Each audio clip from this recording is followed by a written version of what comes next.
Hi everyone, welcome to ELI, the place where you get your daily dose of inspiration for entrepreneurship. And today we have with us Mr. T.S. Viswanathan, who is the co-founder of the Nestery, which is a community-led e-commerce platform for modern parents. Hi TSV, welcome to ELI. Thank you, Priya. Thank you so much. Pleasure to be on this show. I would request you to introduce yourself to our audience, please.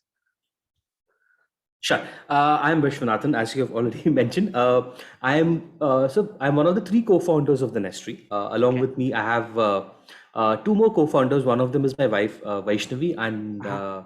I have one more co-founder with us, who is Aparna. Uh-huh. Uh, I graduated.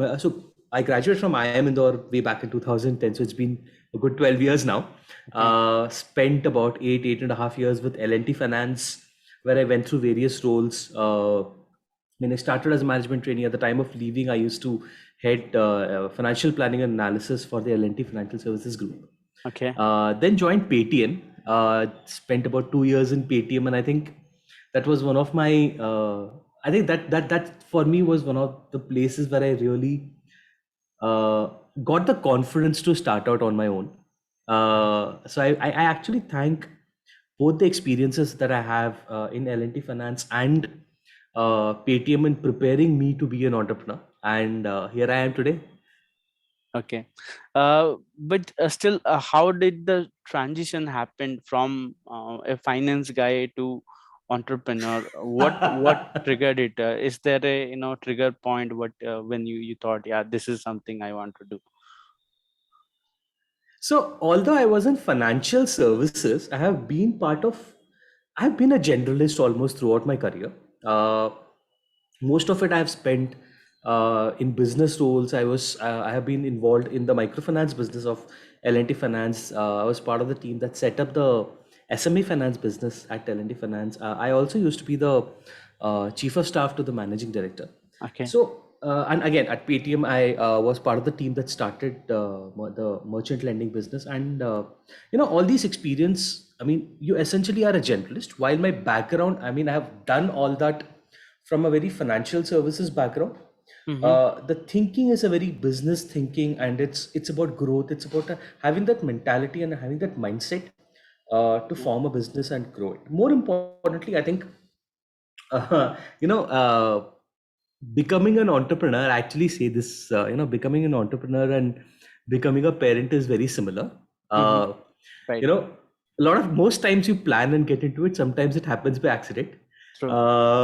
But almost every single day you take it as it comes. Every single day is a surprise, True. and you just have to figure out as you go along. And the a mindset of saying ki, hey, listen, I don't know how I am going to be successful, but I will figure it out. And I think that's what is needed to be. That's the mindset that is needed to be an entrepreneur. It doesn't matter if you are from a marketing background, a finance background, you're from an ad agency, you're from whatever your background is. Mm. As long as you have this mindset of, hey, I will figure it out, and having that business mindset of saying that, listen, there is a logical way in which this needs to be solved. Okay. I think anybody can be an entrepreneur. It's just like I said, mindset.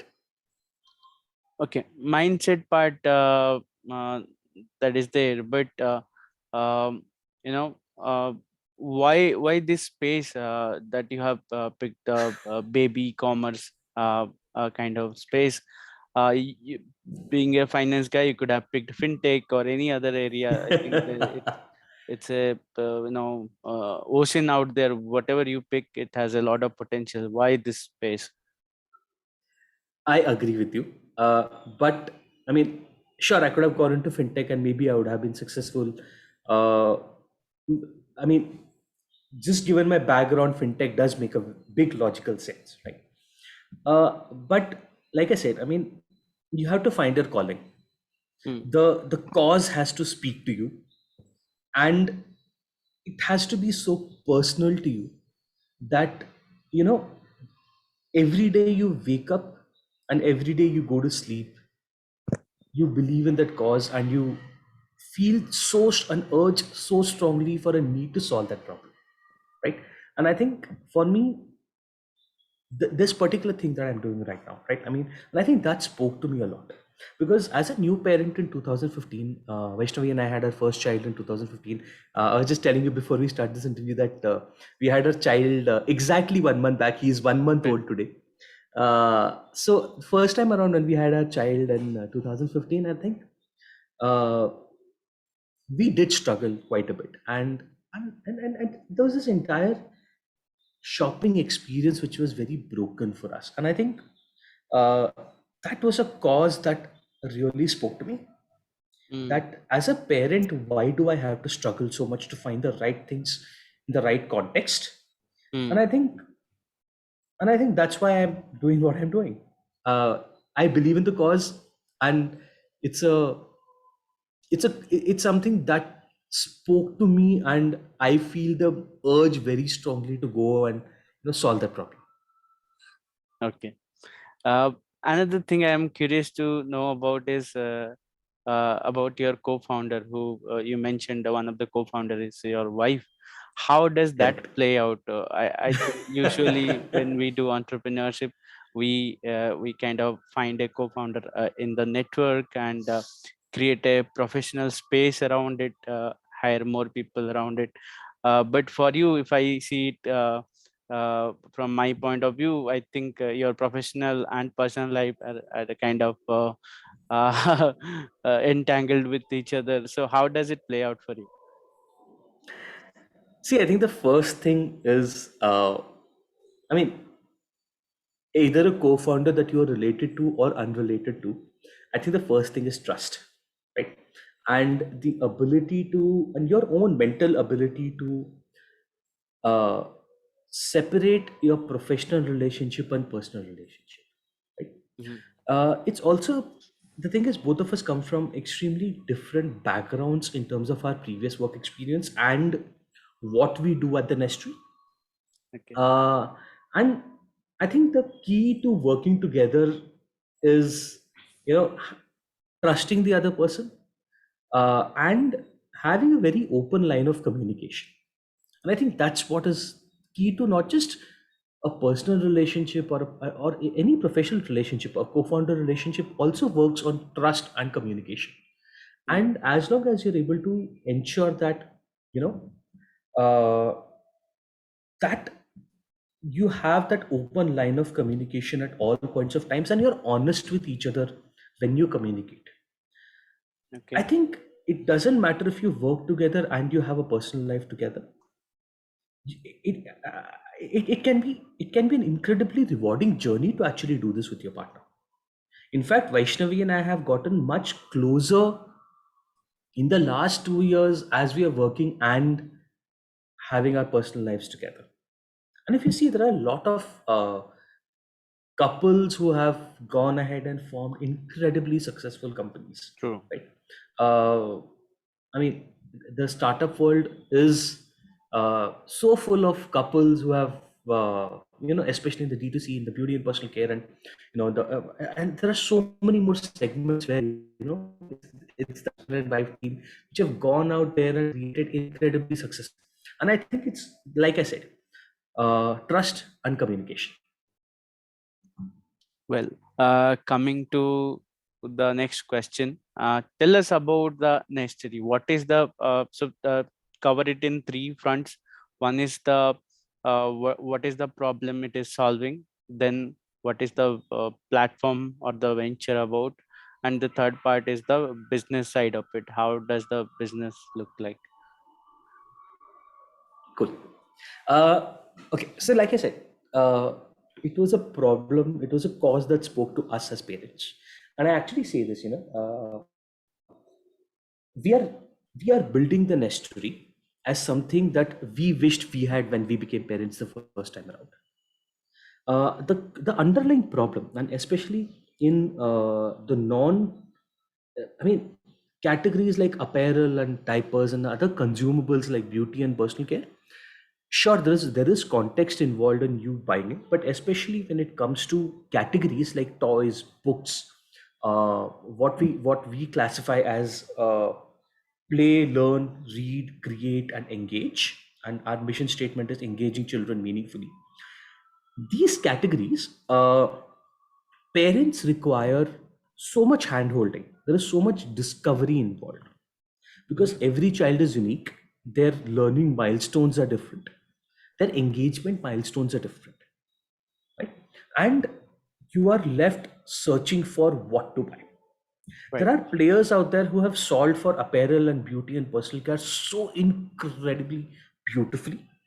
But that entire space of engaging children meaningfully and partnering in their growth journey. And I think that was a big, wide, open area that we saw. Mm-hmm. And we struggled in that aspect, right? Okay. Two reasons. One, context. Like I said earlier, every child's development requirements are different. The way every child engages is very different. Some children like the car, some children like dinosaurs, some children like dolls, some Mm. children just like to play with water, Right. right? And they find that engagement meaningful, Mm. right? To understand the context and to place the right set of products to them in the right, at the right time, at the right stage, right?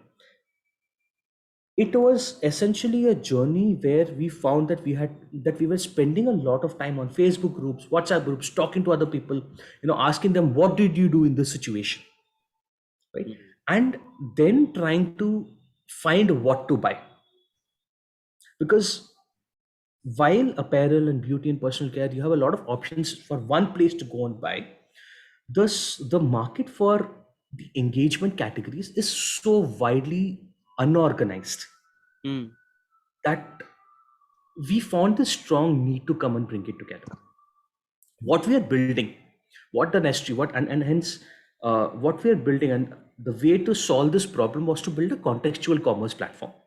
When I say contextual commerce, it is about understanding the situational journey of a parent, understanding where in their parenting journey is the parent and the child, Mm. what is the situation that they are going through. Learning to read English, I am going on a beach vacation, uh, starting daycare, right? All these are situations in your parenting journey, and these require products and services and an entire ecosystem to keep the child engaged Okay. and hence develop their cognitive and mental skills. Right? So, what we're building is a contextual commerce platform that captures what I'm going to be a little bit, I'm going to give you a little bit of jargon here and then try to explain Sure. it. That is What fine. we do is we build situational awareness into our product information, which means we embed the information of when, how, and why a product should be used inside the product information itself. For example, emotional development. I'm going on a beach vacation. That's one situation I gave you earlier. Starting daycare, right? All these are situational awareness that are built into the catalog information itself. So when parents searches by what they are going through and not having to spend 8 hours of research on the internet and come and search for a product, the Nestry gives you precise targeted recommendations, right? That's contextualizing commerce for us. And that's what we're building at the Nestry. Right? In terms of business, I hope it made sense to you in terms of what Absolutely. we are trying to build, right? Absolutely. Uh, and finally, in terms of the business where we are at, we are we're about 3 years old now. But essentially, I mean, we started in early 2019, but almost the entire 2019 was about market research and finding and talking to customers and talking to brands and figuring out what our precise monetization strategy and go to market needs to be. Mm. We launched in early 2020, and then the lockdown hit, but it turned out to be a blessing in disguise. We've grown well since then. We've found tremendous customer response. In fact, there's one line that we constantly hear from our customers, and it's it's like somebody has done the thinking for us, right? And that's essentially what we're trying to build. We're trying to build context into commerce, right? And that's how we know we have found the product market fit. Okay. Okay? From the customer who comes and tells me that, you know, I don't have to do the thinking, it's like you have done the thinking, it's like there is somebody who is doing the thinking for me and telling me what to do. For Mm. me, that is product market fit, and that's exactly what I'm trying to build, right? Today we have close to about 70,000 customers. So we actually say about we have, uh, we're trusted by 1.5 lakh parents. Okay. Uh, a year back, we had about 35,000 odd parents who were with us. In the last 1 year, that's been the kind of growth that we have seen. Mm-hmm. We have about 400 plus brands on our platform today, and we are expanding every day. And we've covered this journey from starting with really small uh, home-based indie manufacturer of toys and books and other products. From there, we went to D2C brands, bigger brands, and consumer brands. Today, we are onboarding international brands, large international brands. And yeah, that's pretty much where our growth journey is. I mean, the next 4 to 5 years, next 10 years, let's see. India is a massive market for parenting. That is true. uh, kids always need to be kept engaged, and the engagement needs changes from when you're a newborn to when you are 10 years old. That's our target segment, and hence we believe it's a large market segment that we are addressing. It's a critical need that we are addressing, Mm. and that's where we see a space for ourselves. When one tries to build a platform, the probably the biggest challenge is to onboard the first set of users or customers.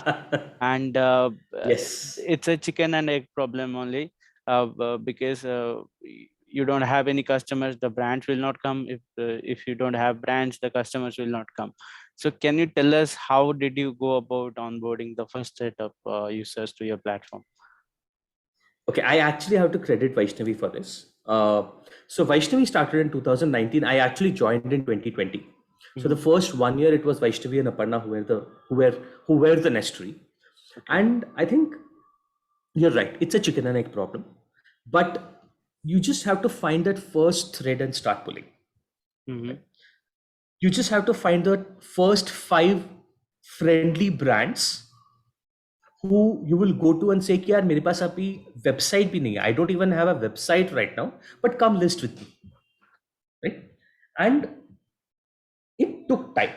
It took time. Vaishnavi would have spoken to several brands before she even found the first five brands that said, okay, no problem. You don't have a platform. I know how things work. If once upon a time I didn't have a platform and I wanted to start. No Mm. problem. Go ahead. I will list with you. Right. So Vaishnavi started with five brands.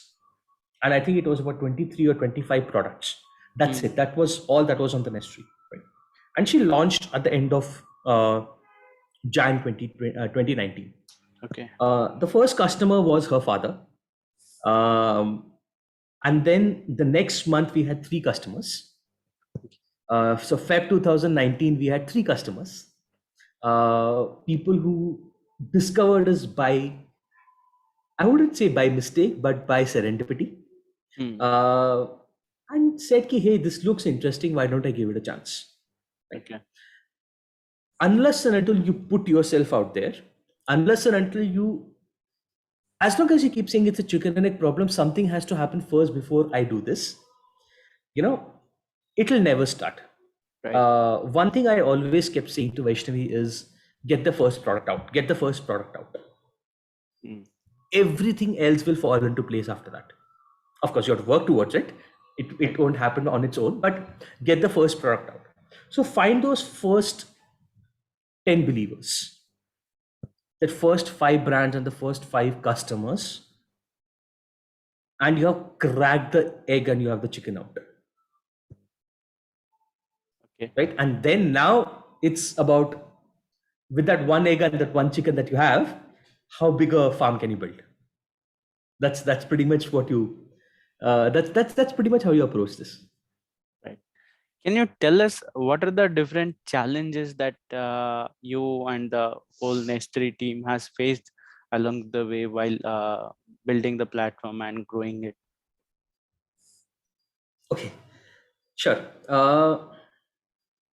I'd actually split it into two things. One Sure. is in terms of business challenges, and you know people and team and organization and culture challenges. Right? Mm, Uh, when you start out, uh, growing from that 0 to 1, right? It's fairly simple, right? There are so few things that you need to get right, because that first 5, 10, 20, 100 believers in you, you will be able to find easily, right? mm, But then when you start expanding from 1 to 10 and 10 to 100, right, is when you really need to start thinking about the fundamentals of your business. mm, To go from 0 to 1, sure, it doesn't take too much money. It doesn't, it's pretty much built on 1 or 2 people, right? It's built on finding those super core users who believe in your vision as much as you believe in the vision.